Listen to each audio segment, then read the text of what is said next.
Hello and welcome to Anyway, the podcast. Which might be called Mateship, the podcast. Soon. Any moment. I think it's pending. With Liam and Liam's doctor. Oh, okay. Okay, so I got your tests. Yeah, what do the results say? How long have you had that foot fungus, actually? I need to know that first. Okay, so what month are we in at the moment? We're in June. Oh, no, we're in July. We're in July. Okay, so that's what's April. So it actually doesn't matter. We're amputating your toes. Okay, it's coming off. Okay. Which honestly was... That, for me, was the answer that I was looking for. No, it's me. It's Nick. Oh, he's back in the room. How are you? Yeah, I'm good. Yeah? Yeah, I'm good. How are you? What's going on? I'm good. Did I tell you I got an ADHD diagnosis? Have I told you that yet? Oh, I haven't. I'm so glad that you kept it for the pod. Yeah, true. Okay, well. You got diagnosed. I got diagnosed on Saturday. He had to move the appointment to Saturday.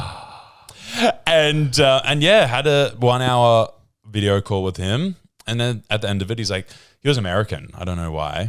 That's okay. We don't move this way bit, I reckon. Oh yeah, sure. He was American, and he said at the end, he's like, so yeah, I would definitely say you have ADHD. So yeah, my GP is going to prescribe me some drugs in a few weeks. Wow. Yeah, and then he was like, you can't smoke weed anymore. And really? I went, come again? Wait, why can't you smoke weed anymore? Well, there's two reasons. You can't really take a stimulant and smoke weed because there's a risk of psychosis. Sure, yep. Which I would never do that anyway. Slip through the cracks. It's quite dangerous. Yes, yeah. But smoking weed is bad for ADHD brains. Really? I thought so many people with ADHD kind of self-medicated and they Well, that's the thing. Like when you're high... It's perfect because for me, like I'd be more present in conversations. Yeah. I would be able to focus on things more and lock in because I'd find them more interesting. So like it helps with ADHD when you're actually like under the influence, but then day to day when you're not under the influence, you're more scatterbrained. So it's kind of like a solution for like when you're high. It's a Band-Aid. But you would have to kind of be high all the time, which then makes your brain worse with ADHD. So yeah, hopefully like the medication will alleviate those symptoms and like it'll kind of do what like weed helps me with, which is like just being present and like not all the overthinking and just like all that kind of stuff. Yes. So thanks, Mr. Doctor. We really should have done the doctor improv at the beginning. So ready, I'm your doctor. Okay. Yeah, ready? Hi, Mr. Doctor. No, that's not. Hey Nick, how are you? I'm good. Thanks for jumping on a Saturday. Well, actually, you should. Oh my God, not a problem. I just got back from the gym. I love the gym. I don't think you did. Yeah, I had so much fun at the gym. And I'm so glad that we're speaking because I just want to tell you, you have ADHD. Yeah, but wait, is this the start of the appointment? How do you know that already? I was just. It's a vibe. Okay, yeah, I do give that vibe. Yeah, it's a vibe. Do you listen to my podcast? Yes. Oh my God, I'm such a fan. Yeah, we should. I should let your GP know that you should probably. He was 40 minutes late. Isn't that a bit crazy? Why was he 40 minutes late? Well, because he was at the gym. He texted me. He wasn't that vibe. I don't know why I visibly American. I imagine an American like man lives in LA for some reason immediately. Oh, I think he lives in Sydney or Melbourne. I don't know, but he was 40. He was like, "Hi, I'm going to be half an hour late," and I was like, "That's fine." And then I was sitting at the computer ready to go, and then he's like, "I need another 10 minutes." And then he jumped on the call. He's like, I'm jumping on the call to let you know I need another 5 minutes. I'm like, okay. Yeah. Anyway, so it's my diagnosis, which is good. What was he doing? I don't know. He was nice. And then there was some times where like he would ask me a bunch of questions just about like ADHD kind of stuff. Did he do these all in one sitting? He diagnosed. Yeah, but I had to fill out some quesshestionnaires beforehand. So okay. did like my parents and a friend and stuff. Oh yeah. But then like sometimes he would just start talking about stuff. He'd be like, oh, you're a comedian. You know, Ricky Gervais had this show called Afterlife. And then he started talking about that. Yeah. And then I was like, I can't tell if he's talking to me about it because he's interested or this is part of the assessment as well to see how much I focus. It's a test. Yeah. And then because also we're talking about dogs later. And I was like, I have a dog. And he's like, you know, Ricky Gervais said about, and then we talked about dogs for ages. And I was like, I can't tell if this, and then I got so in my head about like, is this just a conversation or is this part of the assessment? So then I was like, well, now I'm overthinking how much I need to focus. And then I was like, I don't know. You know what I'm saying? This reminds me of when I've gone for job interviews and they do an assessment center. You probably, I don't know if you've experienced this because you probably, they like shove you all into like a group interview and you'll be like put onto different tables and they'll be like, oh, okay, here's 5 sheets of paper and you might need to like, you need to make a boat using 4 different colors, and then you realize that like you don't have enough colors, so you might need to like swap with people from another table. What kind of job is this? Like a lot of random jobs because it's not necessarily, and then you realize you're like, oh, it's not about the thing. It's like how you communicate in the teamwork. But my brain is always like, well, guys, you don't know what you're doing, so grab this. Like my impulse is like, well, if we're making a boat, then we're making a boat. So there's not enough pieces here, so I'm going to go to, and like, but then you realize that there's like people assessing you behind you, so you have to be like, oh, that looks interesting. Yeah, let's take our time on that. Is there enough colors there? I'm just trying to check. So what I'm noticing in this present moment, and if everyone could just give me a minute of your time, I'm noticing that to complete this task, there is a lack of green on this end of the table.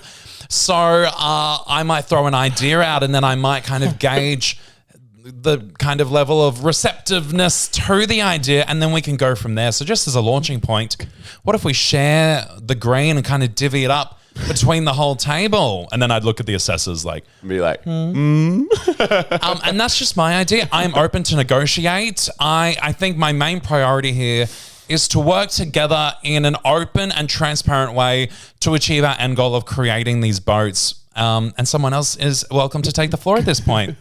That's how I'd approach it. and I honestly, you probably would get the job. And my impulse is always like to be like, I'd probably be the just boss make the thing within a month if that's how I approached it. Honestly, every job interview I had, you were the boss by the time you got I wasn't but it was funny because I put on such a performance for my job interview and I'd be so charismatic and I'd be like, yeah, well, I saw, your firm's website and this is the kind of architecture that I love to engage in and I'm really inspired by, and they'd be like, wow.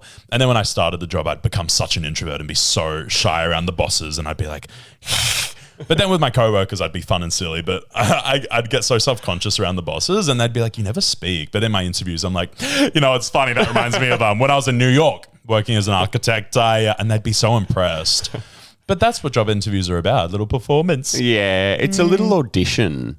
It's an audition. It's an audition. And that's what I've always said. An interview is an audition. My job auditions, job interviews, were always just to be the personality hire. So that's why I was like, I need to step up in my interview so they like me. And then once they realize, I wasn't bad at my job. I was just a bit self-doubting sometimes in architecture. But I think when it got to that point, and they tried to give me more responsibility and I declined, they'd be like, oh, well, it's Nick. That's okay, I guess. And I'd be like, he's making fun of us all online. Yeah. Yeah. I'd do this. And they'd be like, stop doing that. I once had like a job interview and you know how you try and like outsmart them by saying, it's like how people are like, what's your biggest issue? And you're like, I'm a perfectionist. I just can't help but get everything. And like, I really smugly once, when I must have been like, I don't know, early 20s, probably like 21, went in for like a job at a cinema. And they were like, so with your last job, can you list 3 things that you probably should have improved on? And I was like, where I'm from, if there's 3 things you need to improve on, you probably shouldn't have the job in the first place. Oh, wow. And they were like, you're like, yeah, that was kind of unlikable and smug. Yeah. And in my head, did they say that? No, but I could see it in their eyes. Whereas I was a bit like, where I'm from. What does that mean? Exactly. And I'm like, I grew up here. Actually, grew up down the road. Yeah. We do things a bit differently where I'm from. 3 things wrong. Yeah, I say 3 strikes and you're out. Why do you even have a job if there are 3 things wrong? I mean, to be fair, working in a cinema is pretty easy. It's like listing 3 things that you could do badly as a cinema worker. I'm like, I actually do stand by that. Yeah. Like, I think if there's 3 things you're doing wrong as a cinema worker, you probably shouldn't have a job. I've always wanted to work at a cinema so bad. It looked so fun. It actually is quite fun. Cinema, bookshop, pet shop. Those are my 3 dream goals. And all I could get was the chicken shop with the evil man, and then Woolworths. Where he asked you to put your hand in boiling water. Yeah. Let's do a job interview. Ask me that question. Okay. As in the 3. We're giving 3. Okay, great. Oh, wow. It's Nick, isn't it? It is. Yes. How's your day been? It has been phenomenal. Yeah, Wow. I'm feeling good. Name 3 things about your day. Sorry, the sun is shining. Just joking. We're a little. I'll ease you into it. We were looking over your stuff. There's some great stuff here. So you're living in New York. Yes, living in New York. You're working at another firm. A few firms in there. I was swapped around a little bit. So that's just the one firm in New York, and then one in Sydney, and two in Brisbane. Sorry, that's. Oh, yeah, I see that now. Yeah, awesome. Yes. Yeah. Lots of interesting hobbies and stuff. So, okay, we'll just get straight into it. We're recording this. Is that all right? Yeah, that's totally fine. Awesome. I consent. Okay. Oh, God, sorry. It's very dry in here, isn't it? I don't mind it. I don't mind it. Okay. Sorry, I was getting nervous myself. Yeah. No. Okay, so... Nick, if you could please name 3 things that you might have done wrong in your last job that you hopefully won't do in this one. Yeah, 3 kind of weaknesses. 3 weaknesses from my last job. Yeah, okay, amazing question. First of all, so thank you for that. I'd probably say number 1, I would stay too late. I would often stay. I'd be the last one there, and the cleaners knew me by name, and they'd say, Nick, you're still here. And I'd say, yes, I'm just trying to wrap up a few things. So I did have this need to kind of get my work done by the end of the day. So it would often result in me staying late. Right. Number 2, I would care too much. I would really, I'd read over things I'd written. I'd look at the drawings. I'd check the correspondence. I needed to make sure everything was thorough and done correctly. So I cared too much to the point where I was constantly thinking about my work whilst maintaining a healthy work-life balance. But it's just that care that's in my nature. And then the third one, probably being too early. Yeah, being too early every day. Yeah, because you would have been quite bored, really, when you're getting there quite early, isn't it? Well, I'd get most of my work done before everyone could come, and then I could get on to other things, other work, other people's workloads. And actually, that's a 4th one. I would sometimes take on the roles of others' workloads with their permission, and usually the boss would delegate me those tasks because I was more competent. So that's probably the 4. You only asked for 3, but I guess I'm honest and I'm transparent. So there's 4 negatives. There's 4 weaknesses in your last job. I mean, yeah. Where I'm from, Nick, if you got 4 weaknesses in your job, you probably shouldn't have a job. And that's up for you to decide. But I thought one of my core values is honesty and transparency. Trick question, Nick, and I really appreciate that response. Yeah. I think we're going to get along. I think we're going to get along just fine. So did I get it? Yes. Yes. I got it. Nick, you had it by the moment you walked in the room. Yeah. No, I'm being honest. We already discussed it. Yeah, you already had it. Yeah. Wait, actually, I had this job interview once when I just moved home from New York. I was living with my parents on the Sunshine Coast and had a job interview for this firm in Sydney. The one I ended up working for in Sydney was amazing. I loved them. If anyone from them there is watching, hi. They were called Rothy Loman. That was sick. Rothy Loman. But then I interviewed at this other one in Sydney and they were so rude. I don't know, I had a Zoom with maybe 2 men and they were like, hi Nick. So a bit about us. We're under the pump. We need someone who's really fast, can work really quick. And it was just really And I was like, oh, okay. And then I got to the second round. And then this time there were 5 people in the room. And I think the main boss was this lady. I don't remember her name. Perfect. And she was just at the head of the table and she'd be like, yeah, so we actually have a huge workload at the moment. We have a lot of clients. And she was talking to me. And then she was like this. She's like, does he have his master's? And I'm like, oh, babe, I'm right here. You know what you could do? You could say, hey, Nick, do you have your master's? Oh, you know what else you could do? Look down at my resume. But she was just like, does he have his master's? I'm like, babe. Oh, you're like an animal in a cage. So then I got offered it and I said no because I was like, you are scary people. Good. And then I ended up getting a great job with the sickest people. How rude is that, right? And they just kept being like, can you keep up? And I was like, can you read my resume, babe? It's dog eat dog out there, though, you know? And the thing is, if you can't keep up, you are going to get eaten, and that is the industry. And it's scary. It's scary. I know. But then the firm I ended up working at, they really hired people based on their vibe and their personality. So everyone was just a sweetheart. That's fun. It was fun. I loved working there. They'd be in my videos and like it was in Surrey Hills in Sydney. It was so fun. Lush. I was just there. Have you ever heard of a vibe officer? A vibe officer? Yeah. I knew some people that worked at Pedestrian TV. Oh. And they were like, actually, I knew several people who had this role, and I was like, oh, what's your job? What do you actually do there? And they're like, so I'm a vibe officer, essentially. Wait, who do you know that worked at Pedestrian? I know a few. I'll tell you off pod. I have a feeling they're not going to be the same people because I feel like Frooms worked there, and so did Jordan Coles, my videographer. Oh, sick! That's how they know each other. This was some time ago. I would say. Okay. But they were vibe officers, and I didn't really know what that was. And then they were like, essentially, we're HR. Oh, and they were like, but like, we don't like to say that because it's sort of not. But then ultimately they kind of weren't really, because they weren't like super official. They were just like making sure everyone was having a good time. Oh, what a job. But it was like people would also be able to come to them. I don't know if this job still exists, but the idea of, they were like, yes, I'm a vibe officer 3 days a week. But 3 days a week. The other 2 days, everyone's suffering. Yeah, and the other 2 days, I guess the thing is, you have to look after your own vibes before you can look after someone else's. And that's the thing. And you need a 4-day weekend in order to do that. Now, here's a question. Please. If you weren't an actor/writer, what would your job be? If I was an actor/writer, what would my job be? I reckon I'd like to be a psychologist, but maybe the really intense one. Oh. What's that one called? Because I watched like couples therapy with the one that's like, it's kind of a bit more psychoanalysis. Okay, I've never watched that. Psychoanalyst. But you would have to go to university for like a million years. Yeah, but I reckon if I wasn't pursuing creative things, I probably would have already done that. I'm not going to do that now. So many of my friends have psychology degrees.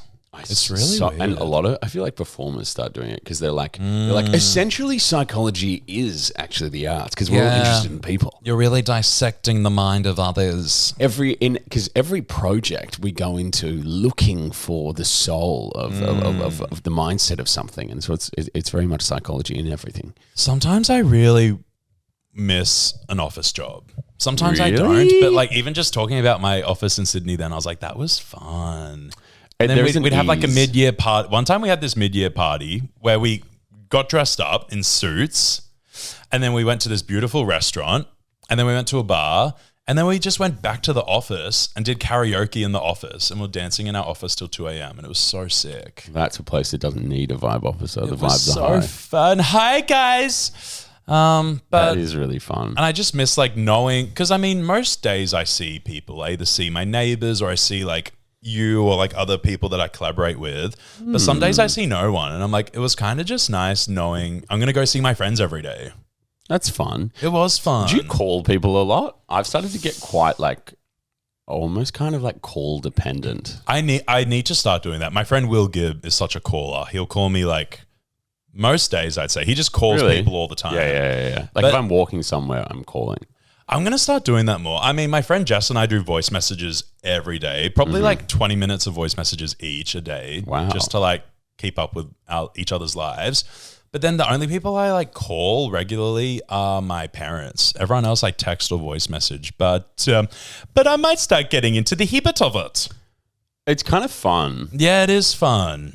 It's like having a podcast that you really like listening to, but actually you're just calling your friend. My friend Frankie called me yesterday. That was a nice one. Because I put on my story about Toy Story 5, and then she called me to be like, what'd you actually think of it? And then... what did you actually think of it? I thought it was fine. It was good. Yeah.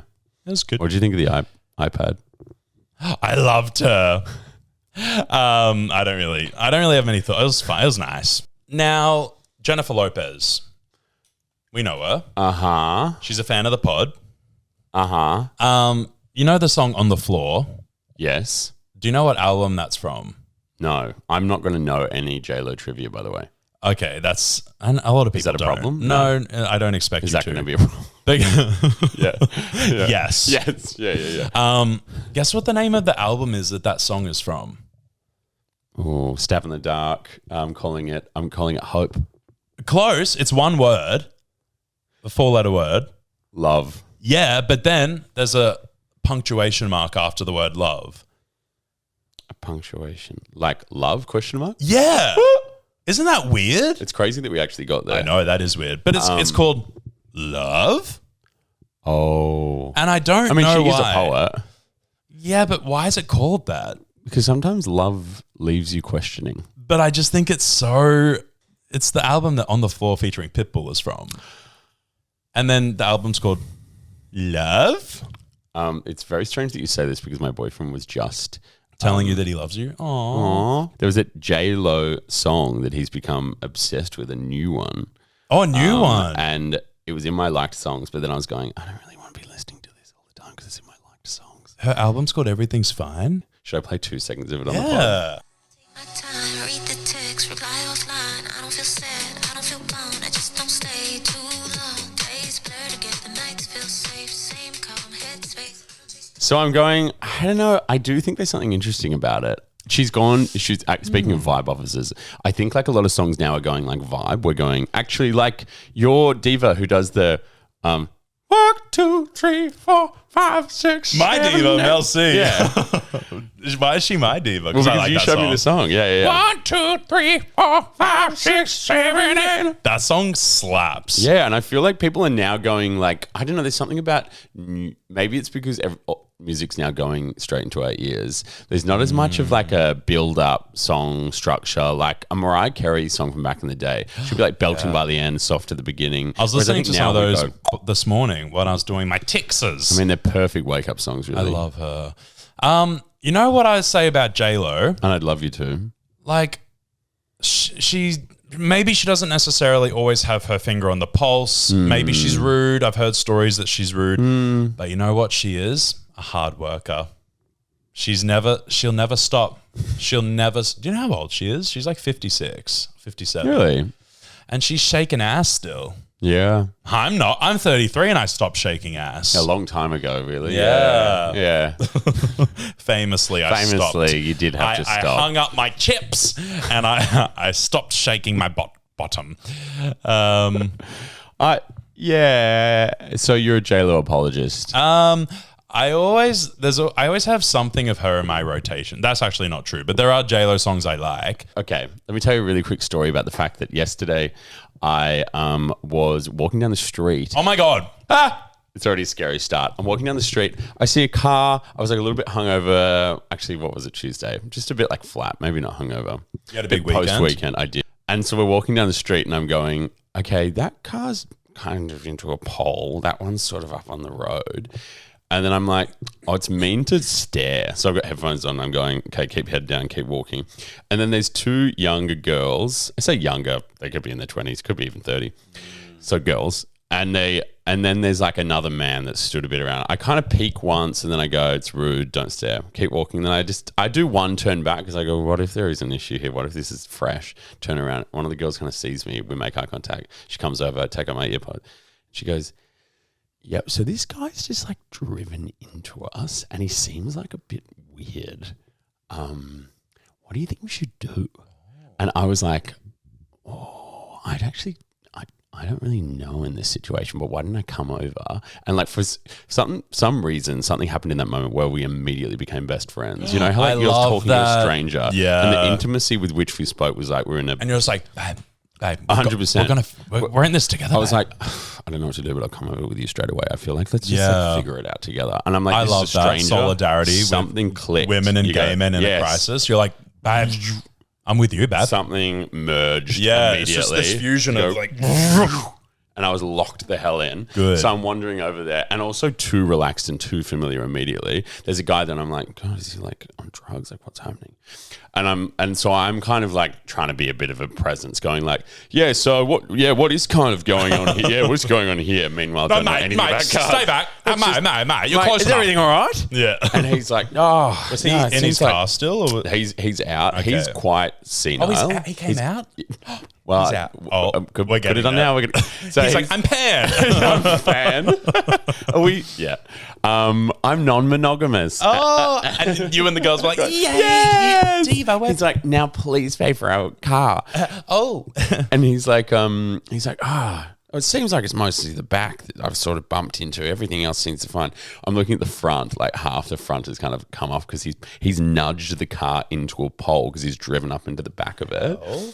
And I'm going, it looks like the front's pretty damaged as well. Of the girl's car. Right. Because he's pushed it up into a pole. Bloody hell. And then he actually is a little bit wobbly, but I'm trying to talk to him. Be like, so what's the go? And then I sort of get some more info at it. Seems like maybe he's recently had like kind of some medical issues. I think maybe had cancer or something. So like was on medication that maybe he shouldn't have been driving. He was meant to be going to the library. He has a brain injury or something. There was something going on there. And then the girls were like, we just need to get your rego. And he's like, I don't have my license on me, but I live around the corner. And they're going, I guess we can just come with you to your house because we do just want to get all this information. And I'm like... And then he had a surprise party planned for them. They were like, happy birthday. And I was like, should I come with you? But they were like, no, Liam. Also first name basis. Good. Immediately they're going, Liam, you should stay here. And I'm like, I don't know, is you guys okay? And I'm going, okay. They're like, take my Liam, number. you've had a crazy week. You told us all about it. Look at me. You need some Liam time. You don't think for yourself for once. Yeah. You need to stop giving yourself so much to strangers. We know you're an empath. We know that about you now. Real bleeding heart. You've done plenty. You've done enough. You are enough. Aww. And I said, give me a number. Yeah. Let's just stay in touch. I want to make sure that you young women are safe. And then as they were about to head off, you kept hugging and being like, I love you so much. And then you ran back, no. So it feels wrong. Yeah. And then they're like, drive. So they're like, okay, we're going to drive this guy to his house. You followed them. No, I took their lead and I said, you know what? I'm going to go get a coffee and I'm going to do some me time. I really should have found this random text ahead of time, but essentially I get texts from them. So I found it. She goes, and I'm obsessed with this because she uses my name because, as we said, immediate connection. She goes, Liam, weirdest vibes at his house. We had to get him to take medications he was meant to take an hour ago. There was a note on the bench. And then he calls his wife and his wife's phone is sitting on the counter. Oh. Meanwhile, we're going, okay, horror film, is the wife even real? Oh my God. And the activity that was written on the note was to sharpen knives. What? Hang on. Where was the wife? We don't know. What? So we're like, maybe there isn't a wife. And then what? I was like, did you get all the details and everything? And they were like, yeah, we got them on his phone. And then like after we kind of saw the note that was like, make sure you sharpen knives today. They were like, we might head off. So good to see you've got your details. We'll get this all fixed. Wow. Anyway, I ended up walking past them again as the car was like getting towed and fixed up. So it all worked out. But I was obsessed with the fact they went to his house. And that kind of reminds me. So one time, please, this is about 3 years ago. I'm in Potts Point in Sydney. Gorgeous. I was gorgeous part of the with world. a friend and we had been somewhere and we just wanted to drop into Coles or Woolworths on the way home. So we're in this like Potts Point. What's it called? King's Cross. Oh, yeah. King's Cross, Woolworths or Coles. Let's just say it was a Coles. Gorgeous. And then we were like trying to pick a snack. And then there was this old lady there with this little crusty white dog. And then she and we were like, oh, and we're like looking at the dog and we're like, oh. And then I like knelt down to like pat it and look at it. And it was the most mangled looking dog I've ever. His tongue was out the side. It had like one eye and I was like, yuck. And I was like, oh. And then this lady's like, what out of its misery. This lady was so old. And she was like, can you two help me? I want something for dinner. I think maybe something with chicken. And we're like, oh, well, this has chicken. And she's like, no, I don't want that one. And then we're like, maybe this. She's like, okay, that'll do. Oh no, I need 2 bottles of soda water. Oh, do you want me to get it? Yes, please. So then go and get her soda water. You're enabling her, this bad behavior. And then she's like, oh, can you please carry that to the register for me? And I said, of course. You're like a million years old. Yeah. And then I'm not joking. She walked at the pace of maybe like a wombat. Like so slow. But so it probably took like a few minutes to get to the cash register. How's she going to carry 2 bottles of soda water? That's so heavy. You're about to find out. Oh. So walk to the cash register, and we put all of our stuff on the register, and then we went to a different self-serve. And then I was like, okay, let's go. And then my friend's like, no, we need to say bye to her. And I was like, no, we don't. And my friend was like, yeah, let's say bye. And I said, oh, okay. And then my friend was like, bye. I think her name was Marie Claire. That's right. And my friend was like, bye, Marie Claire. And she's like, oh, no, you can't leave. And help me take it to my house. I live around the corner. And then she's like, normally one of the security guards do, but they're all sick of me now, so they won't do it anymore. And I went, oh, okay. And then took about 20 minutes to walk to her house, which was around the corner, but she walked so slow. And then she'd be like, so you're a couple? Oh, no, I'm gay. Oh, that's okay. And like just really like classic old lady. Took a million years. And then we get to her building. Hello. It's the scariest, dingiest building. We get to the lobby and I was like, oh my God, there's like all this like. She was in disguise. It was like in the middle of King's Cross, right? Mm-hmm. And then we get in this elevator that's like so small and like dingy, lights flickering. And I'm just like, and then we get to her level. Like stains on the carpet in the hall, and then we're in the hall and she's like, I hate my neighbors. They're dealing drugs. There's people coming and going all the time, like really loud. And I'm like, hurry up and unlock your door because they'll probably kill. And then for a minute I was like, is she luring us here? Oh, like is she part of something? And then like it was the scariest hallway. It was so dim and there were stains everywhere, and she was talking about how there's drug dealers on her level. Oh my God. And I was like, get us inside. And then she finally unlocked her door. It was the most fucked apartment I've ever seen. There was just like stacks of newspapers. There was like shit everywhere. And then she was like, can you get some water for my dog? So then we had to get water for her dog. We had soda water. Yeah, soda. He's sparkling. And then she wanted a glass of water as well. And then she had to prepare some snacks for her. And then she's like, and then we're like, where do you want us to put this food? She's like, I'll just put it in the fridge. Open the fridge and it just reeked. And I was like, no, the fridge wasn't running. It was like rotten stuff in there. The fridge wasn't running. Well, it smelled like everything in there was off. Oh my God. And like it didn't feel cold. And I was like, oh.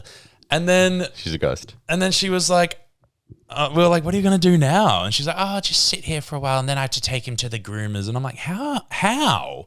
Like, he's going to find another victim. I just couldn't figure it out. And then, yeah, that's the thing. And then we were like, okay, we need to go. And then she's like, oh, before you go, look at that picture. And it was a picture of her on the wall. It was like a black and white picture. And she's like, she was a model. And she's like, you know what? I was a model and I've traveled the world twice over, but you know, and it was great fun, but now I'm alone.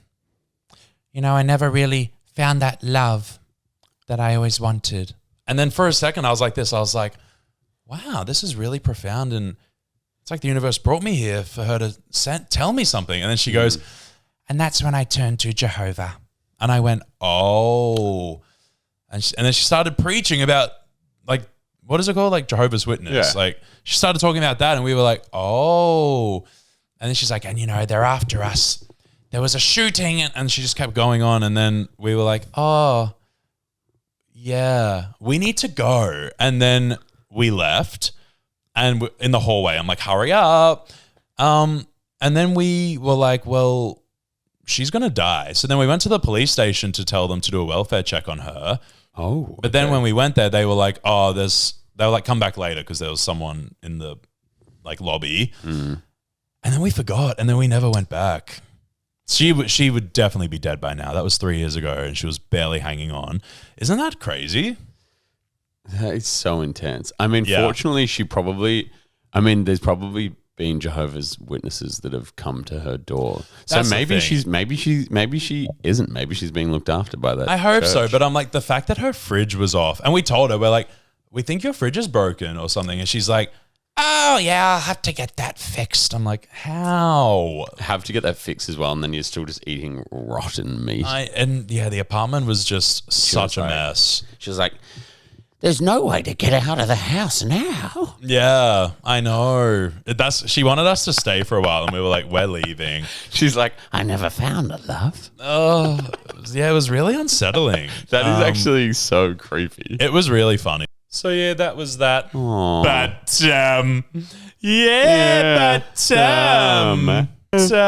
Yeah, I don't really have anything else to talk about.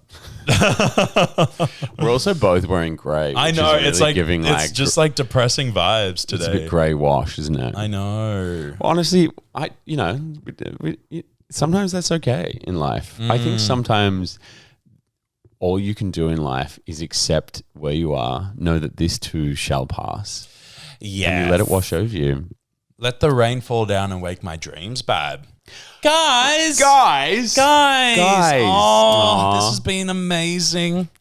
It's amazing. Yeah, we're thinking of. I think we'll do our rebrand soon. That's what I'd like to do. I think we're going to do a rebrand. And I think before we do a rebrand, I want to end on some advice, as we always do. Yeah. This is my advice. Yeah. I would just say, and this is something I have to remind myself sometimes. You don't need to compare yourself to anyone. Sometimes you see other people doing this and that and you go, oh shit, I need to be doing that. And it's like, you know what? You literally don't have to be doing anything. I mean, I know we do have to do things to pay the bills, but I think most of the pressure, speaking for myself anyway, most of the pressure I feel comes from myself. And sometimes it fucks me up and I go, this isn't compulsory. I'm going to jump on that. The themes of that. Pretend it's a gazelle and jump on it. Let's go. Wildebeest. And we're going... I think sometimes when you have like a little bit of time to yourself and you feel like, well, is it time to yourself? I don't know. Particularly for, creatives in the hustle or people in the hustle culture where you're like, okay, I feel like I need to do something with this time that I've got. Sometimes, like, if you listen to yourself, you're like, it might be the best thing to, like, cozy up with a book, maybe put something on TV that you've been meaning to watch, maybe go take yourself to a movie. Because, like, sometimes the best, most productive thing to do for yourself is that, rather than, like, sitting there with a laptop going, well, and you're like, because then you end up doing nothing. Yeah, do nothing. But you're like, the whole time you're kind of in fight or flight, like, I need to be doing something. And you're like, but now you're just...